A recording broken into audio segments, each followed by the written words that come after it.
Will the Maryland defense improve again?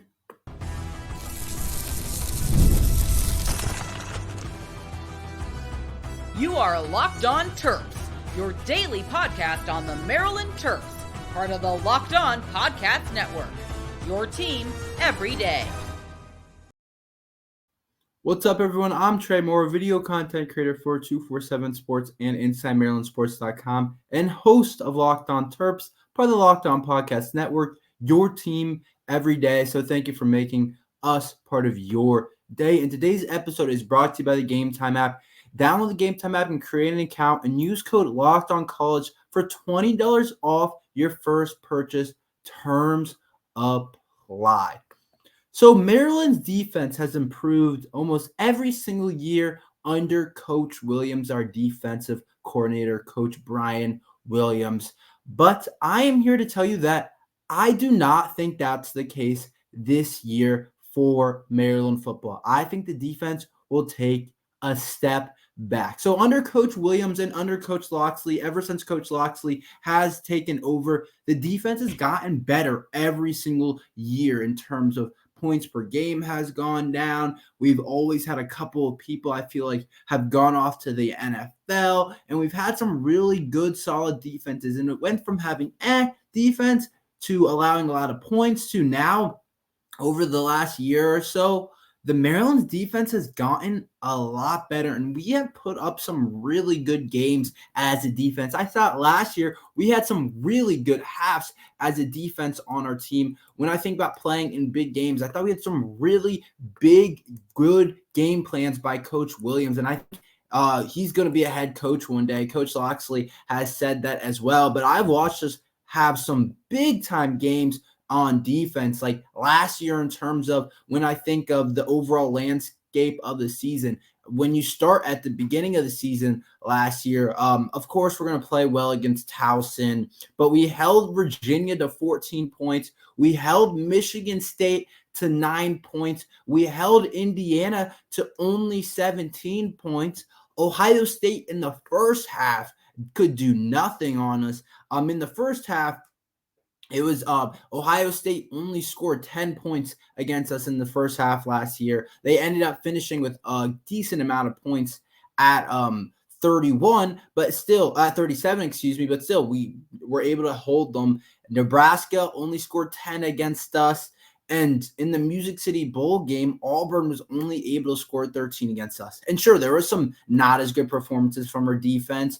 We gave up some big numbers to a couple of teams. Penn State absolutely gashed us for 51 points and went pretty crazy on us. And there were some other games in there, like Charlotte scored 20, which isn't that crazy, but Northwestern had 33 against us. Michigan ended up scoring 31, even though they only beat us by 7. But overall, our defense last year, I thought, was solid a lot of the times. There was different problems that we had. There were times when I was like, the defense can still use a lot of improvement, and it feels like the offense is winning us a lot of games. But I really do think that Coach Williams has done a really good job on our defense. But I think that this year it won't be the same. And I don't think Coach Williams won't do a good job. I just don't think we have the same personnel that we had last year. I don't think we have the same type of guys all over the defense, that we have the same type of playmakers. Like, we had a really solid, when you look at it and where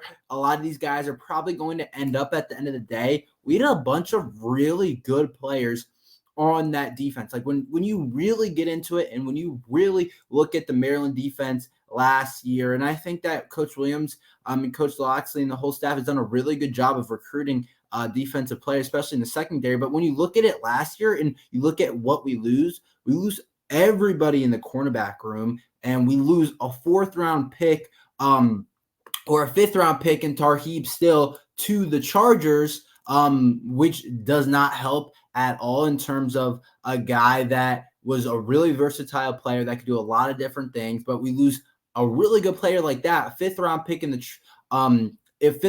draft, and him being a 5th-round pick to the Chargers means something, because Coach Harbaugh played against Tarheeb Still at Michigan. So he was able to watch film, understand what he did, and knew that Tarheeb Still was a pretty good player at the University of Maryland. And so you lose him, and then as well as you lose Jaquan Shepard, who's in the Raiders camp, who is also a really solid player for Maryland football, really picked it up at the end of the year.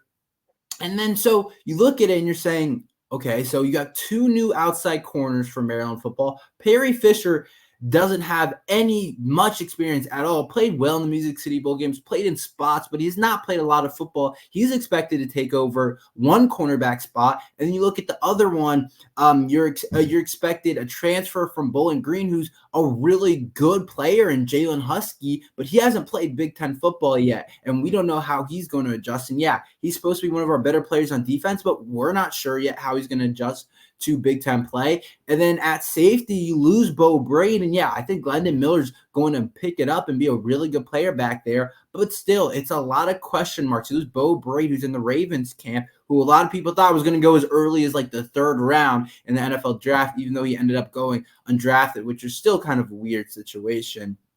And so you look at the secondary and you say, I'm not sure how good the Maryland football secondary is going to be.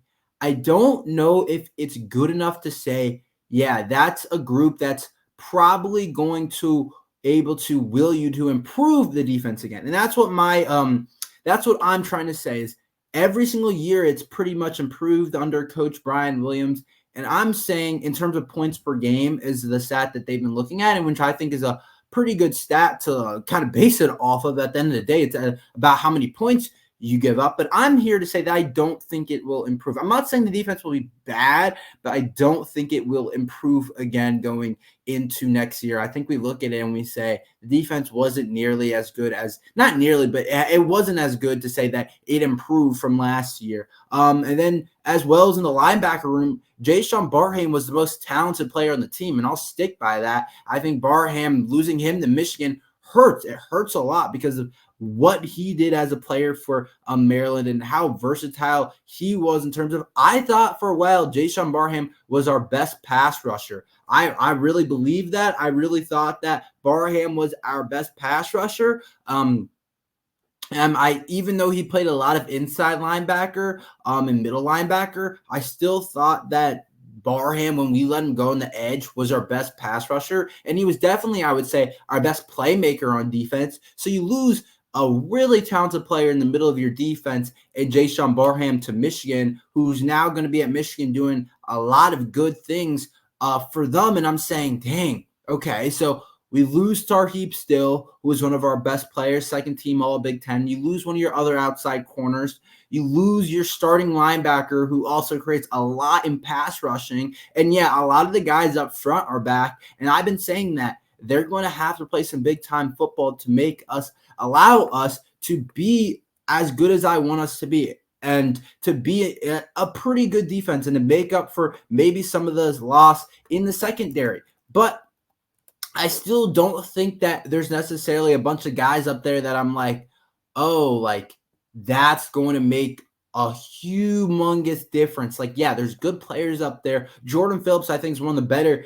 defensive tackles in the Big Ten, and I think he's a really good player. And you got some good pass rushers out there, Quayshawn Fuller, Kellen Wyatt, Donnell Brown, but are those guys special? I don't know. Tommy King Bisote is pretty good, but I don't know if those guys are good enough to make up for the loss everywhere else. And I think that we look at it and we say a whole new secondary, basically, not a whole new secondary, but a whole new cornerback room. And you get really a less experienced linebacker room now beneath Wheatland and Ruben Hippolyte, now that you lost Gote and Barham, and you lose a lot of depth in that room. Then defensive line's experience, but can they make enough special plays? Can they make enough difference-making plays? Because I thought they lacked that last year, and you hope they can improve that, but you just don't know. As well as we play some good offenses, believe it or not, USC, they're going to have a good offense when we play them at home. I can see that being a shootout type of game.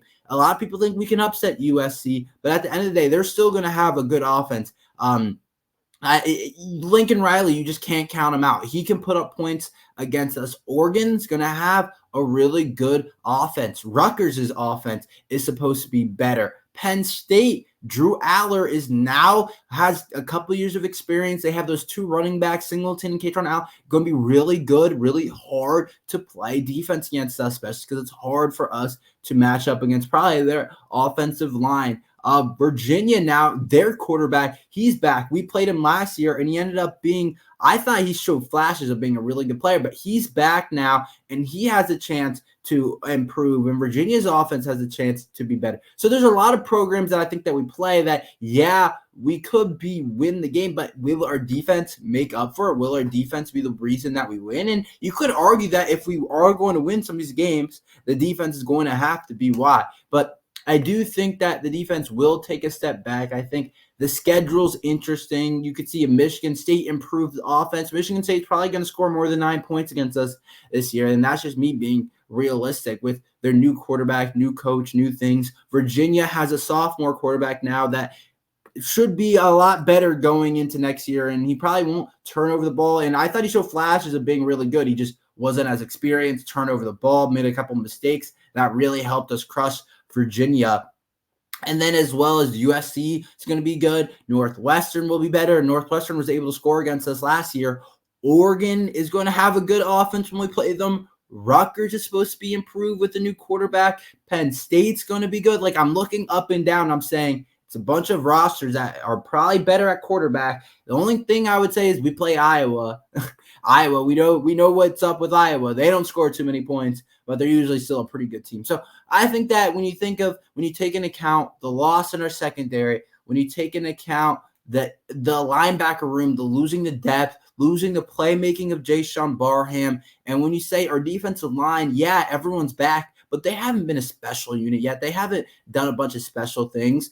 That's when I start to say there's a big chance that our defense does not improve next year again. And I'm not saying that. I want to make sure you guys know, I'm not saying it'll be bad, but the whole point is our defense has improved every single year under Coach Loxley and everything in terms of points per game has gone down. And I don't think that'll happen this year. I think we'll take a small step back.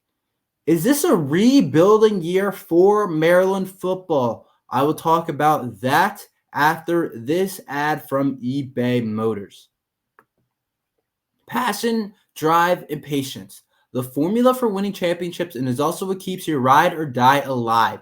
eBay Motors has everything you need to maintain your vehicle and level it up to peak performance. From superchargers, roof racks, LED headlights, and more. Whether you're into speed, power, or style, eBay Motors has you covered with over 122 million parts for your number one ride or die. You always find exactly what you're looking for, and with eBay Guaranteed Fit, your part is guaranteed to fit your ride every time or your money back. Because with eBay Motors, you're burning rubber, not cash. With all the parts you need at the prices you want, it's easy to make your car the MVP and bring home huge wins. Keep your ride or die alive at ebaymotors.com. Eligible items only, exclusions apply. eBay Guaranteed Fit, only available to U.S. customers. It is not a rebuilding year for Maryland football. I know a lot of people I've talked to and a lot of things that I've read have said that Maryland football is in a rebuilding year. And there are some points to say, this team is kind of in a rebuilding year. You can see where somebody has that perspective and how somebody can come up with that. But I'm here to say this is not a rebuilding year for Maryland football. Yes, there's a lot of new. Yes, there's no Talia. Yes, there's some stuff that are definitely some question marks, but no team is ever perfect. And it is definitely not a rebuilding year for Maryland football. So here's why people would say it's a rebuilding year. They're saying, one, new quarterback.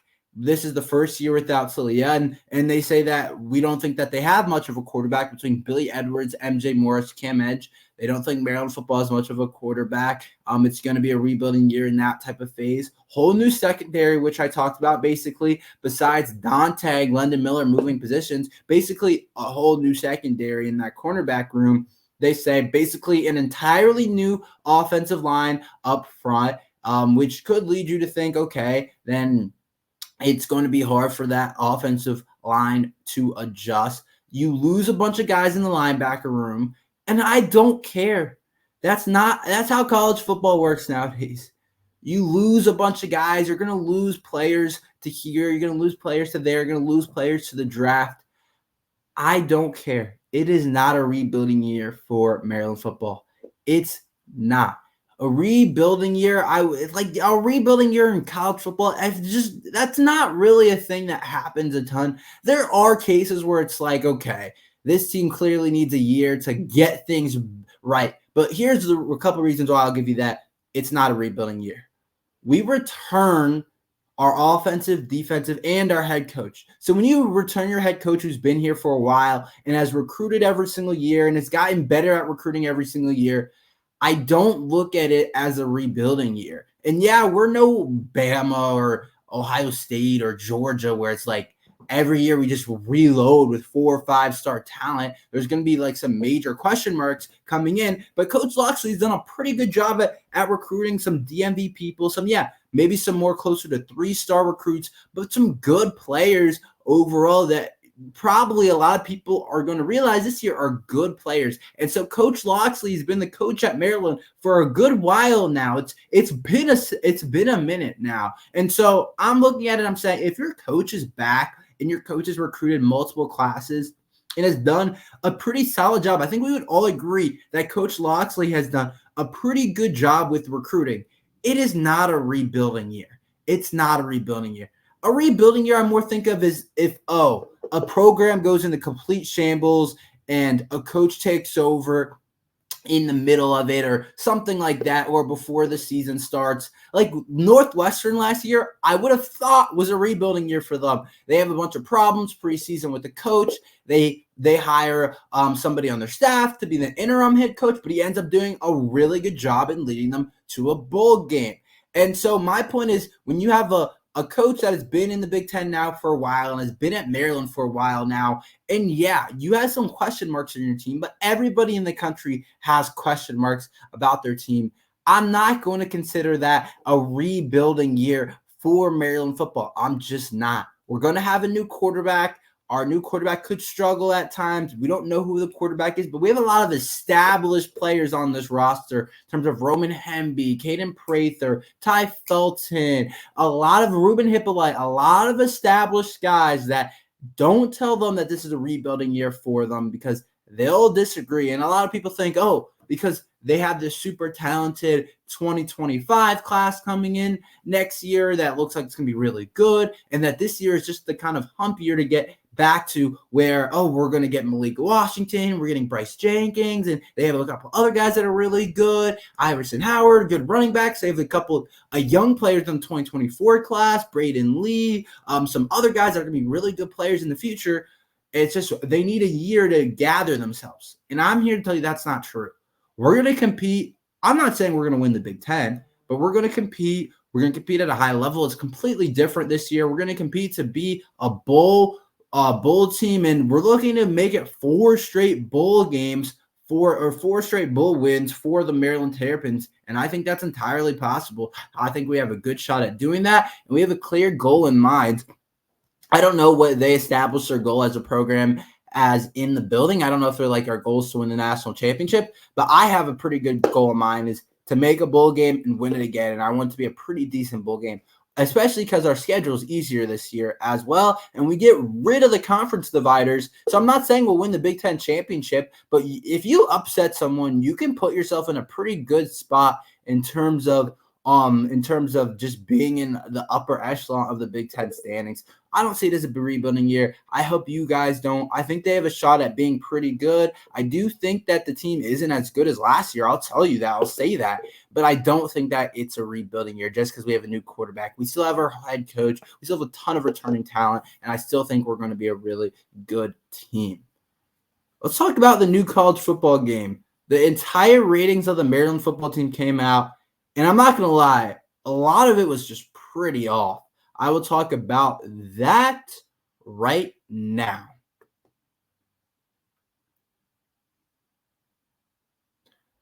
So the new college football game came out, and Maryland's ratings, let's just say they were off. They were pretty off for Maryland football's rating. And there was a couple of things that I'm like, did they look at anything when it came to Maryland football? And I got on the game and I played, and I started doing a couple things on the game just because it's pretty fun. And I know a lot of you guys are probably wanting to play this game and want to talk about it, but there was definitely a lot of stuff wrong. One thing is they rated us the second worst team in Power 4. That's pretty crazy to me. Because if you look at the last couple of years, we're nowhere near the second worst team. We have been a really good team. So I don't even know much to say except for that's wrong. We're not the second worst team in terms of the Power 4. I keep wanting to say Power 5, but the Power 4 conferences, we're just not. There's plenty of teams that are worse than us. Are we a top team? No, but there's plenty of teams worse than us. Ty Felton's speed rating needs to get fixed. They had Ty Felton's speed rating at a 91, and I know a lot of you guys don't play the game, but Ty Felton's one of the fastest guys in the Big Ten, I think. And so for his speed rating, it shouldn't be a 91. It's weird because Roman Hemby's speed is a 93. And my best guess is that Ty Felton's actually faster than Roman Hemby is my best guess, but maybe not. I could be wrong, but I have to say this. Some of the ratings were it doesn't really make sense. They had a couple things that were just wrong. Ruben Hippolyte is our highest rated player, which I think is entirely fair. I did think they respected Jalen Husky at an 84. Roman Hemby at an 85, I think is respectable. Dante Trader at an 84, I think is pretty respectable. Maybe he could be one or two higher. Jordan Phillips, 83, he could be a little bit higher. Jordan Phillips is underrated though. And then it's more down the roster where I look at it and I'm like, it doesn't make a whole lot of sense. Nolan Ray's speed is off. His acceleration and agility is off because Nolan Ray's actually maybe one of the most explosive players on our team. That's why he's about to push for so much time. So I think his ratings are a little bit off. They have Perry Fisher listed as a strong safety. And last time I checked, he's a corner and he's going to be playing corner for Maryland football. Maybe it was a safety at one point in time. I don't think that's true at the same time, but some of the ratings just weren't off. And then I saw Dylan have an expert. This is how they should have done it. They should have had a Maryland expert make sure look at it before they went into it, and that's what they should have done for all the teams because they have they had Dylan Wade at a 68, which is just so far from true because, yeah, he didn't do anything crazy his freshman year, but they have Lerone Husbands at a 73. And Lerone Husbands, sure, he might be a decent player, but he's not going to play nearly as much as Dylan Wade is. Preston Howard and Dylan Wade are going to be our two tight ends, and that's pretty clear. So they made a lot of different mistakes with this game. I think the most disrespectful thing is having us as the second lowest rated team in the Power 4. That just doesn't really make sense because nothing shows that we're that far down. And maybe EA thinks that it is a rebuilding year for us and thinks that we're going to be terrible next year. That's basically what they're saying. The interesting thing about our quarterback battle is they think it should be an even race. I said yesterday, that it's closer than a lot of people think, the quarterback battle, and it's closer than I think I originally thought.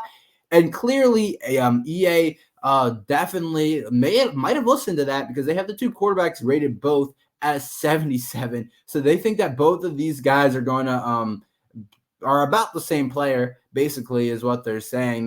They have Billy Edwards a little bit faster than MJ Morris, but I can't see the throwing stats. I can go on in and look later if you guys are interested on the game and see what they have MJ Morris as throwing stats. But they have they look like they made Edwards the better athlete, which does make sense. He is the better athlete, but they have both guys at a 77. I can't really complain about that at all, but I do just think that some of it needs work.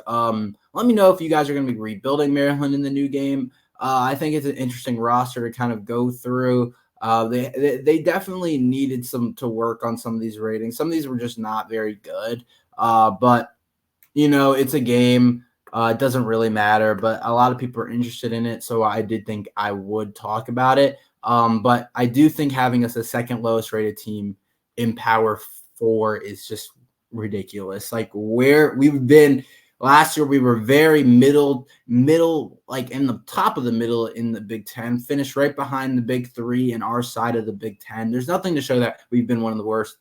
They have Virginia rated higher than us, and we absolutely killed Virginia last year. And yeah, it's a new year, but still, I just would like to see the thought process. But that's all we have for today. Thank you for listening to Locked On Terps.